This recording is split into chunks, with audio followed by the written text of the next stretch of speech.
If Tony Blair had a single shred of decency, he'd hand his knighthood back. But of course, he doesn't. More than 750,000 people have signed the petition to have Blair stripped of his knighthood.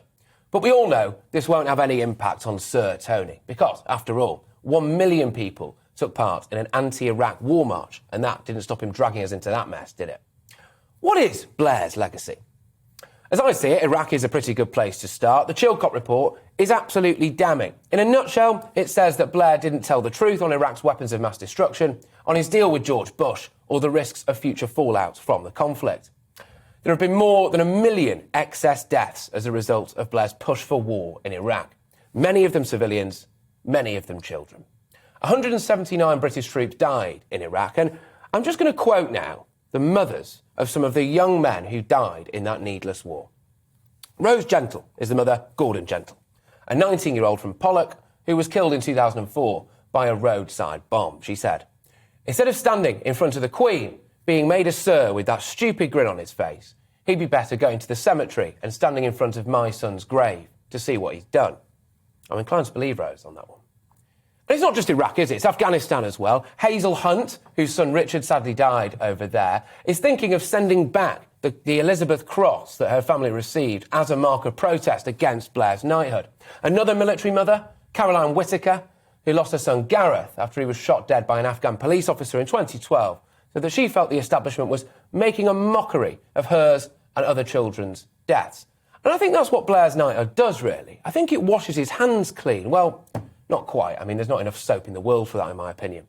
But Blair's legacy is more than just unwinnable wars and plunging the Middle East into a never-ending death spiral that has increased the risk of terror attacks both at home and abroad.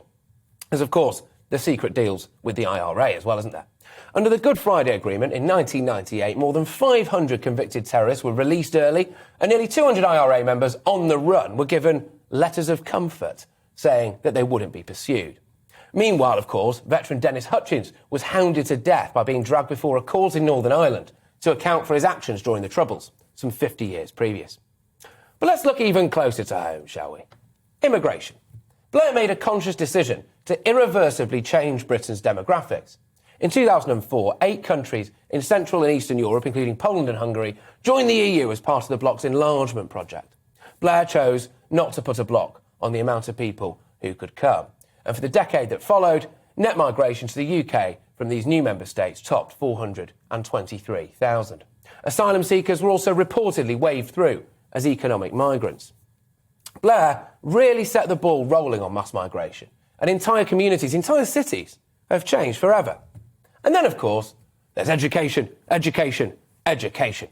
He wanted 50% of people to go to university, and that happened, meaning loads of people now saddle themselves with a lifetime of debt in the pursuit of a Mickey Mouse degree from a bang-average university, and employers now demand degrees for jobs that simply don't require them. He signed off on devolution because, of course, he wanted to end the question of independence once and for all. That went well, Tony.